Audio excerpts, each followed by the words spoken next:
13 ಎಕರೆ ಇವರದ್ದೇ ಅಂತ ಬಿಂಬಿಸುವ ಪ್ರಯತ್ನಗಳು ಎನ್ಜಿ ಮ್ಯಾನ್ ಇಂದ ಬಹಳ ಸ್ಪಷ್ಟವಾಗಿ ಹೋಗಿದೆ.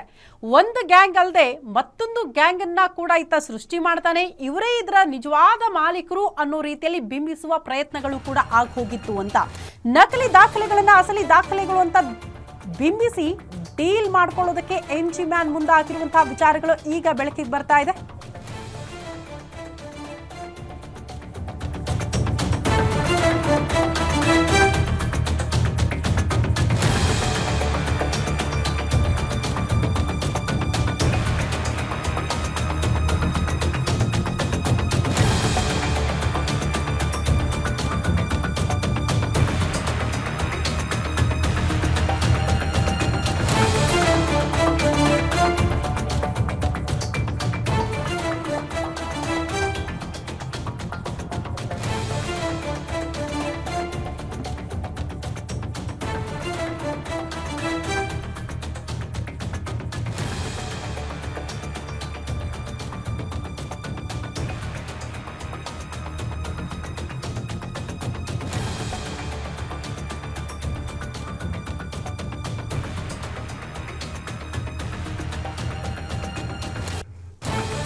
ನಕಲಿ ದಾಖಲೆಗಳನ್ನ ಅಸಲಿ ದಾಖಲೆಗಳು ಅಂತ ಬಿಂಬಿಸಿ ಡೀಲ್ ಆಗ್ತಾ ಇತ್ತಂತೆ. ಬಿಲ್ಡರ್ ಜೊತೆ ನಡೆದಿತ್ತು ಕೋಟಿ ಕೋಟಿ ಭೂಮಿಯ ಡೀಲ್ ಅನ್ನುವಂತಹ ವಿಚಾರಗಳು ಬೆಳಕಿಗೆ ಬರ್ತಾ ಹೋಗ್ತಾ ಇದೆ.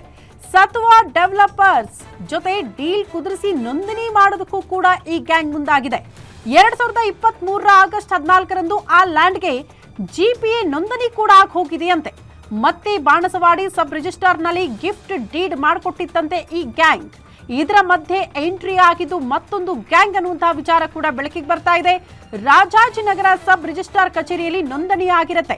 ಇದೆಲ್ಲ ಗೊತ್ತಾಗ್ತಾ ಇದ್ದಂತೆ ತಹಶೀಲ್ದಾರ್ ಕೋರ್ಟ್, ಎಸಿ ಕೋರ್ಟ್ನಲ್ಲಿ ಕೂಡ ಒಂದು ದೂರನ್ನ ದಾಖಲು ಮಾಡಲಾಗುತ್ತೆ. ಭೂಮಿ ಕಬಳಿಕೆ ಬಗ್ಗೆ ದೂರನ್ನ ಮೂಲ ಮಾಲೀಕರು ಕೊಡೋದಕ್ಕೆ ಮುಂದಾಗ್ತಾರೆ. ದೂರು ದಾಖಲಾಗ್ತಾ ಇದ್ದಂತೆ ಸೇಲ್ ಡೀಡ್ ಅನ್ನ ಈ ಗ್ಯಾಂಗ್ ಕ್ಯಾನ್ಸಲ್ ಮಾಡಿತ್ತು ಅನ್ನುವಂತಹ ವಿಚಾರ ಬೆಳಕಿಗೆ ಬರ್ತಾ ಇದೆ. ಈ ಬಗ್ಗೆ ಮತ್ತಷ್ಟು ಡೀಟೇಲ್ಸ್ ಅನ್ನ ಕೊಡ್ತಾ ಹೋಗ್ತಾರೆ crime bureau head SK. Manjunath. ಒನ್ಸ್ಗೆ ನೇರ ಸಂಪರ್ಕದಲ್ಲಿ ಜಾಯಿನ್ ಆಗ್ತಾರೆ. ಮಂಜುನಾಥ್, ಈ ಎಲ್ಲಾ ವಿಚಾರಗಳನ್ನ ಗಮನಿಸಿದಾಗ ನನಗೂ ಮತ್ತು ಜನಸಾಮಾನ್ಯರಿಗೆ ಕಾಡುವಂತಹ ಪ್ರಶ್ನೆ ಏನ್ ಗೊತ್ತಾ, ಹಾಗಾದ್ರೆ ಅಸಲಿ ಮಾಲೀಕರು ಯಾರು ಈ ಭೂಮಿಗೆ? ಇದು ಕೂಡ ಪ್ರಶ್ನೆ. ಅದ್ರ ಬಗ್ಗೆ ಏನಾದರೂ ಡೀಟೇಲ್ಸ್ ಸಿಗ್ತಾ ಇದೆಯಾ?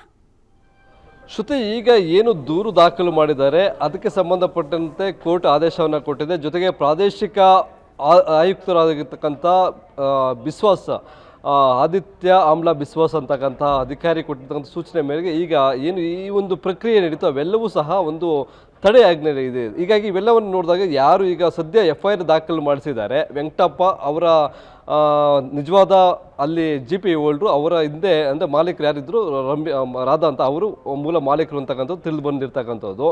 ಇಲ್ಲಿ ನಾವು ಗಮನಿಸೋದಾದರೆ ನಾನು ಆಗಲೇ ಹೇಳಿದಾಗೆ ಎನ್ಜಿ ಮ್ಯಾನು 2023ರಲ್ಲಿ ಮೊದಲಿಗೆ ಸೃಷ್ಟಿ ಮಾಡಿದಂಥ ರಾಧಾ ಅವರನ್ನು ಬಿಟ್ಟು ಎರಡನೇ ರಾಧಾ ಬಸವೇಶ್ವರ ನಗರ ರಾಧಾನ ಸೃಷ್ಟಿ ಮಾಡ್ತಾರೆ. ಸೃಷ್ಟಿ ಮಾಡಿದಂಥ ಸಂದರ್ಭದಲ್ಲಿ ಅವರು ನೇರವಾಗಿ ಎಲ್ಲ ದಾಖಲೆಗಳನ್ನ ತೆಗೆದುಕೊಂಡು ಸತ್ವ ಡೆವಲಪರ್ಸ್ ಅವ್ರ ಜೊತೆ ಒಂದು ಮಾತುಕತೆಯನ್ನು ಸಹ ಮಾಡ್ತಾರೆ. ಅಲ್ಲಿ ಆ ಜಮೀನು 13 ಎಕರೆ ಸಂಬಂಧಪಟ್ಟಂಥ ಜಮೀನು ಎಲ್ಲ ದಾಖಲೆಗಳನ್ನ ಕೊಟ್ಟು ಮೊದಲಿಗೆ ಏನು ಬಾಣಸವಾಡಿ ಸಬ್ ರಿಜಿಸ್ಟ್ರಲ್ಲಿ ಒಂದು JDU ಮಾಡ್ಕೊತಾರೆ, ಜೊತೆಗೆ GPEನೂ ಸಹ ಅಂದರೆ ಜಾಯಿಂಟ್ ಡೆವಲಪರ್ಸ್ ಒಂದು ಅಗ್ರಿಮೆಂಟನ್ನು ಮಾಡ್ಕೊತಾರೆ. ಬಳಿಕ GPA ಮಾಡ್ಕೊತಾರೆ. ಇವೆಲ್ಲವನ್ನ ನಡೀತಕ್ಕಂಥ ಸಂದರ್ಭದಲ್ಲಿ ಅಲ್ಲಿನ ಸ್ಥಳೀಯರಿಬ್ಬರು ರಘು ಮತ್ತು ಮಂಜುನಾಥ್ ಅಂತಕ್ಕಂಥವ್ರು ಆ ಒಂದು ಅಗ್ರಿಮೆಂಟ್ ಏನು ಮಾಡ್ಕೊಂಡಿರ್ತಾರೆ ಅದಕ್ಕೆ ಸಂಬಂಧಪಟ್ಟಂತೆ ಯಾವುದೇ ರೀತಿಯಾದ ಖಾತೆಗಳಾಗಬಾರ್ದು ಅನ್ನೋ ನಿಟ್ಟಿನಲ್ಲಿ ಪಹಣಿಯಲ್ಲಿ ಹೆಸರು ಬರಬಾರ್ದು ಅನ್ನೋ ಒಂದು ತಕರಾರು ಅರ್ಜಿಯನ್ನು ಹಾಕ್ತಾರೆ. ತಕರಾರು ಅರ್ಜಿ ಹಾಕಿದಾಗ ಎಲ್ಲಿದ್ದಂಥ ಸ್ಪೆಷಲ್ ಅಂದರೆ KR ತಹಶೀಲ್ದಾರ್ ಕಚೇರಿಯಲ್ಲಿದ್ದಂಥ ವಿಶೇಷ ತಹಶೀಲ್ದಾರು ಮಹೇಶ್ ಅಂತಕ್ಕಂಥವ್ರು ಅದನ್ನು ಇಲ್ಲಿಗೆ ದಾವೆ ಹೂಡಿದ್ರು ಸಹ, ಅಲ್ಲಿ ಆಕ್ಷೇಪಣೆ ಅರ್ಜಿಗಳನ್ನು ತಕರಾರು ಅರ್ಜಿಗಳನ್ನು ಸಲ್ಲಿಸಿದ್ರು ಸಹ ಅದನ್ನು ಈ ಬಿಲ್ಡರ್ಗಳ ಪರವಾಗಿ ಜೊತೆಗೆ NG ಮ್ಯಾನ್ ಪರವಾಗಿ ಮಾಡಿಕೊಡೋದಕ್ಕೆ ಮುಂದಾಗ್ತಾರೆ. ಅದನ್ನು ಪ್ರಶ್ನೆ ಮಾಡಿ ಮೂಲ ಮಾಲೀಕರು ತಹಶೀಲ್ದಾರ್ ಕೋರ್ಟು ಜೊತೆಗೆ EC ಕೋರ್ಟ್ನಲ್ಲಿ ದಾವೆ ಹೂಡ್ತಾರೆ. ಈ ರೀತಿಯಾಗಿ ಜಮೀನಿನ ಮೂಲ ಮಾಲೀಕರು ನಾವು, ಆದರೆ ಇಲ್ಲಿ ಅಕ್ರಮವಾಗಿ ಯಾರೋ ಭೂಗಳ್ಳರು ನಕಲಿ ದಾಖಲೆಗಳನ್ನ ಸೃಷ್ಟಿ ಮಾಡಿದ್ದಾರೆ ಅಂತಕ್ಕಂಥ ಒಂದು ಕೇಸನ್ನು ದಾಖಲು ಮಾಡಿದಾಗ ಇಲ್ಲಿ ಕೆಲವೊಬ್ಬರು ಏನು ಅಗ್ರಿಮೆಂಟ್ಗಳನ್ನು ಮಾಡ್ಕೊಂಡಿರ್ತಾರೆ ಅವರೆಲ್ಲರೂ ಸಹ ಅದನ್ನು ಕ್ಯಾನ್ಸಲ್ ಮಾಡ್ಕೊತಾರೆ. ಬಳಿಕ 2 ತಿಂಗಳ ಅಂತರದಲ್ಲಿ ಮತ್ತೆ ಒಬ್ಬ ಆಂಧ್ರ ಮೂಲದ ವೆಂಕಟರಾಮ ನಾಯ್ಡು ಕೋಲ ಅಂತಕ್ಕಂಥವ್ರು ಸಂಬಂಧಪಟ್ಟಂತೆ ಮತ್ತಷ್ಟು ಮಾಹಿತಿಯನ್ನ ತಮ್ಮಿಂದ ಪಡ್ಕೊಳ್ತಾ ಹೋಗ್ತೀನಿ ಮಂಜುನಾಥ್. ಈಗ ತಾನೇ ನಮ್ಮ ಪ್ರತಿನಿಧಿ ಮಂಜುನಾಥ್ ಎಕ್ಸ್ಪ್ಲೇನ್ ಮಾಡ್ತಾ ಇದ್ರಲ್ಲ, ಆ ಕುರಿತ ಡೀಟೇಲ್ಸ್ ಅನ್ನ ಕೂಡ ನಿಮ್ಮ ಮುಂದೆ ಇಡ್ತಾ ಇದೀವಿ.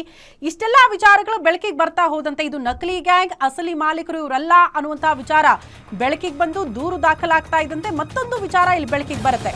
ಅದೇ ಗ್ಯಾಂಗ್ ಆಂಧ್ರ ಮೂಲದವರಿಗೆ ಶುದ್ಧ ಕ್ರಿಯೆ ಮಾಡಿಸ್ಕೊಟ್ಟಿರುತ್ತೆ.